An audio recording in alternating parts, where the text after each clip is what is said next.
Marami na akong narinig na kwento tungkol sa mga kababalaghan sa Maynila, mga multo sa ospital, espiritu sa mga lumang bahay, at mga aninong nagpaparamdam sa kalsada. Ngunit hindi ko akalaing ako mismo ang makakaranas ng isang bagay na hindi ko kailanman malilimutan. Isang karanasan sa isang lugar na araw-araw kong dinaraanan at hindi ko inakalang magiging bahagi ng isang pamungot ang MRT station. Taong 2018 noon nang ako'y nagtatrabaho pa sa isang opisina sa Ortigas.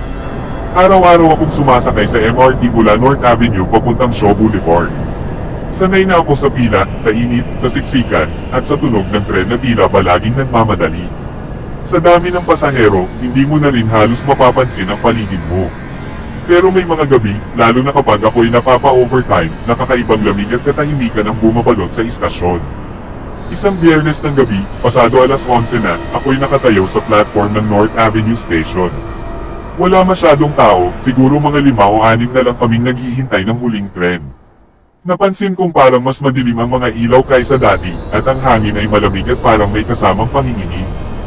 Tahimik ang lahat, ang tanging naririnig ko ay ang mahihinang yabag ng mga paa at ang kaluskos ng hangin. Sa di malamang dahilan, nagsimulang bumilis ang tibok ng puso ko. Tumigil ang isang tren sa harap namin. Bumukas ang pinto, ngunit walang bumaba. Sumakay ako at umupo malapit sa dulo ng bagon. Wala pang 10 kaming sakay. Tumitingin-tingin ako sa paligid at napansin kong parang may mga taong nakatayo sa kabilang dulo ng bagon. Hindi sila gumagalaw. Akala ko mga pasahero rin, pero may kakaiba sa kanila. Nakatayo lamang sila, hindi mo maaninag ang mukha, at tila babalot ng usok o aninong madilim ang kanilang katawan. Nilinggan ko ang lalaking nakaupo sa tapat ko upang tanungin kung napapansin din niya ang mga taong iyon. Ngunit wala akong nakita, wala na pala akong katapat. Ako lang pala ang nasa bahaging iyon ng tren. Nilinggan ko muli ang dulo ng bagon, wala na rin doon ang mga anino. Parang napanaginipan ko lang. Nanginginig ang kamay ko habang hawak ko ang bag ko. Pinilit kong huwag magpanik. Habang umaandar ang tren, pakiramdam ko'y may malamig na hininga sa batok ko. Parang may nakatayo sa likod ko, pero ayokong lingunin. Hindi ko kayang makita kung ano man yun. Pinaikit ko na lang ang mga mata ko at umusal ng dasal sa isip. Ilang minuto lang, ngunit parang isang buong oras ang paglalakbay mula North Avenue hanggang Shaw. Pagbaba ko sa Shaw Boulevard Station, halos tumakbo ako palabas. Tiningnan ko ang tren habang papalayo ito, at sa huling bagon, nakita ko muli ang mga anino. Nakatayo sila, nakatitig sa akin, hindi gumagalaw. Hindi ko alam kung ilusyon lang o talagang naroon sila. Mula noon, tuwing napapa-overtime ako, pilit ko nang iniiwasan ang MRT.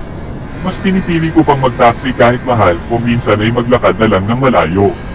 Pero hindi doon natapos ang karanasan ko. Isang linggo ang lumipas, umuwi ako ng mas maaga. 8:00 ng gabi, mas maraming tao sa estasyon. Naisip ko, baka ligtas na. Sumakay ako ng tren, at sa gitnang bahagi ng bagon ako naupo. Wala akong pinansin, naka-headphones ako at nakayuko habang nagbabasa ng chat messages. Pero nang tumaas ang ulo ko, nakita kong may babae sa dulo ng bagon. Puting-puti ang suot niya, nakatalikod siya sa lahat. Ang buhok niya'y mahaba, tuwid, at halos abot bewang. Nasa loob kami ng bagon, mabilis ang takbo ng tren, pero para bang hindi siya natitinag. Wala rin siyang kasama. Nilinggan ko ang mga pasahero, walang nagre-react, walang tumitingin sa kanya. Parang ako lang ang nakakakita sa kanya. Binalik ko ang tingin ko sa kanya, at nagulat ako. Nakatitig na siya sa akin. Walang ekspresyon ang mukha niya. Mapatla, parang wax. Ang mga mata niya'y kulay, abo, at parang walang buhay. Pinilit kong ibaling ang atensyon ko. Lumipat ako ng upuan. Ngunit kahit saan ako lumingon, parang naruroon siya. Minsan sa kabilang bagon, minsan sa salamin ng pinto. Sa bawat refleksyon, sa bawat silab sa bintana, naruroon siya. Hindi na ako makagalaw. Parang kinukulong ako ng presensya niya. Pagdating ko sa estasyon, wala akong inaksayang sandali. Tumakbo ako palabas, humihingal, pawisan kahit malamig ang gabi. Habang papalayo ako, napalingon ako sa tren. Nakatayo pa rin siya sa bagon. Nakatingin sa akin. At sa sandaling iyon, nakita kong ngumiti siya, isang malamig at walang kaluluwang ngiti. At ang ngiting iyon ay parang nagmarka sa utak ko. Mula noon, gabi-gabi ko siyang napapanaginipan. Sa panaginip ko, nasa tren ako, mag-isa, at palaging nandun siya. Minsan ay may kasama na siyang iba, mga bata, matatanda, mga taong duguan at wala ng mata. Lahat sila nakatitig sa akin. Hindi ko alam kung panaginip pa ba iyon o isang uri na ng sumpa. Napag-alaman ko rin mula sa isang kaibigan na dati raw may aksidenteng nangyari sa isang tren. Ayon sa kwento, may babaeng nahulog sa riles isang gabi at hindi na nakuha ang katawan hanggang kinabukasan. Ilang taon na ang nakalipas pero may mga kwento pa rin ng pasaherong nakakakita ng babae sa dulo ng tren, nakaputi, nakatitig lang. Hindi ko alam kung iyon ang babaeng nakita ko. Hindi ko rin alam kung ang mga aninong nakita ko sa unang gabi ay may kaugnayan sa insidenteng iyon. Pero sigurado ako sa isang bagay, hindi lang ako ang nakakaramdam. Hindi lang ako ang nakakakita. May mga pagkakataon pa na kahit hindi na ako sumasakay ng tren, pakiramdam ko ay sinusundan pa rin ako.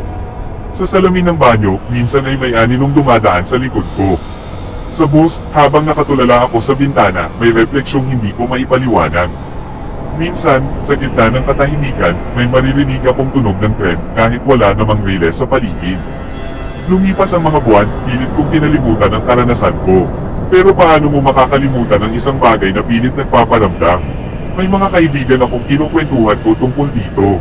Yung iba natatawa lang, hindi naniniwala.